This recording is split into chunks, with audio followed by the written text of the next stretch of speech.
In the written content of the module that addressed tort law, you saw examples of auto accident torts, torts that involved property issues and environmental damage.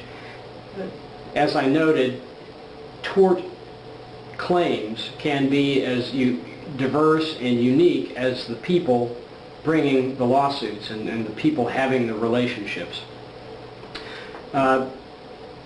Other areas where you will see a lot of tort litigation are industrial issues, industrial accidents, or, for example, where someone's used a product very intentionally, initially thinking it was safe, and then research reveals that indeed it was quite unsafe.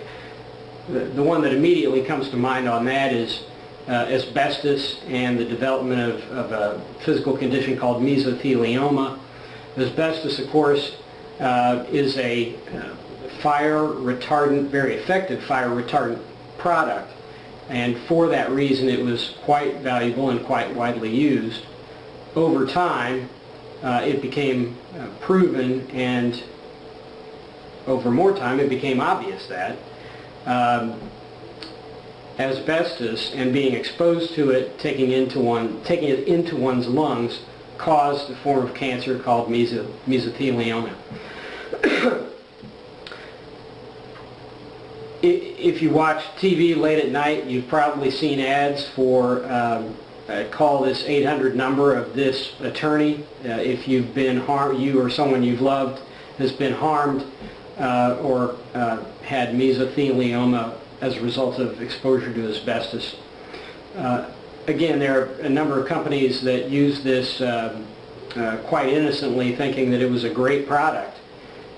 Over time, there have been many litigated matters where it was argued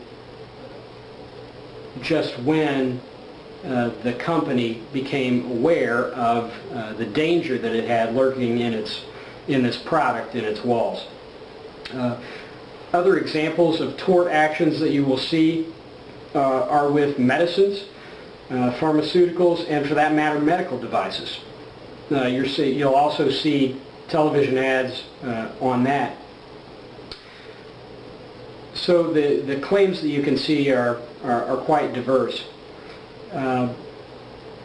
It struck me as very interesting in terms of thinking about the various elements of tort damages. There was a movement recently because of a particular dispute, and this was there was an investor in New York who essentially purported that he had an investment scheme and that it was doing quite well. In fact, it was simply a pyramid scheme, meaning that the first people who invested were paid with the funds that subsequently came in from other investors, and indeed it was not actually a successful investment business, it was just a pyramid scheme. A number of people were defrauded by an investor, Bernie Madoff, who essentially conducted this pyramid scheme.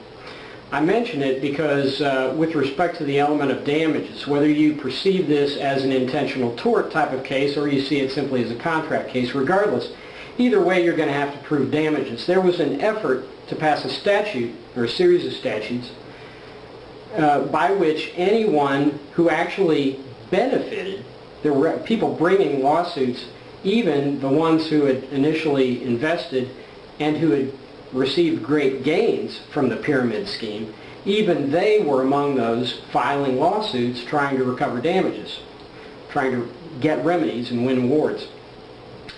And the point was that maybe these people should not be recovering. In my mind, the very element of damages takes care of that, because the damages element is critical to proving your case, whether it's a contract case or a tort case.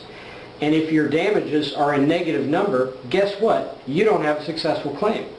If you can say I invested $100,000 and it yielded $175,000 so many years later, which ended up being X return on investment, which may have looked quite successful.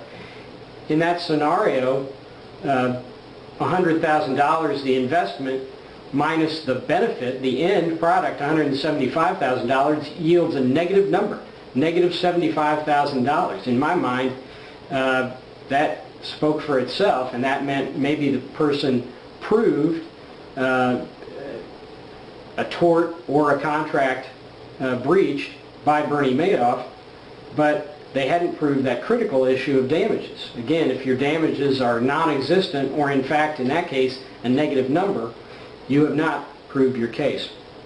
Damages tend to fall in one of two categories: those that are quite easily quantified, and next, those that are quite difficult to quantify.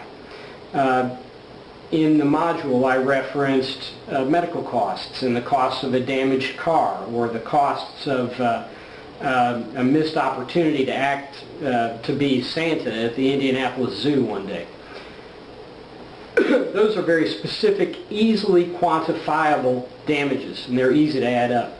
There are other times when damages are quite difficult to prove, and frequently that's true of intentional torts, or any time when the damage caused is emotional. For example, there is in tort law the concept of loss of consortium, or one spouse's loss of, excuse the term, the services of the other spouse. Obviously there's no number that's easily placed on that, and yet week after week in courts across America, juries and judges are asked to do precisely that: pin a number on what the loss of consortium value is of one spouse for the injury of his or her spouse. So it's quite easy to prove medical costs. I have my bills, I have my credit card payments, I know how much it costs to fix my car or to go to IU Health. I know how much that x-ray was, or that pharmaceutical, or whatever. Quite difficult to quantify. Again, for example, I referenced in the module Manti Teo. It would seem extremely difficult to quantify what an individual's damages might be for someone's intentional infliction of emotional distress, or for that matter, defamation and libel. What is the value, or what is the damage, the loss, that results from the fact that someone has said, made a published statement about you that is false, that causes you damage? Maybe you can prove that there was a contract that you lost because of it. Probably not. Life doesn't tend to be that simple. And it's those types of damages, the ones that are emotional or the ones that are partially speculative. It's impossible to know what business opportunities you would have had when, if the communication, the defamation had not been published, when in fact it was. So in conclusion, I'd just like to emphasize there are damages that are quite easy to prove, and then there are damages that are quite difficult to prove.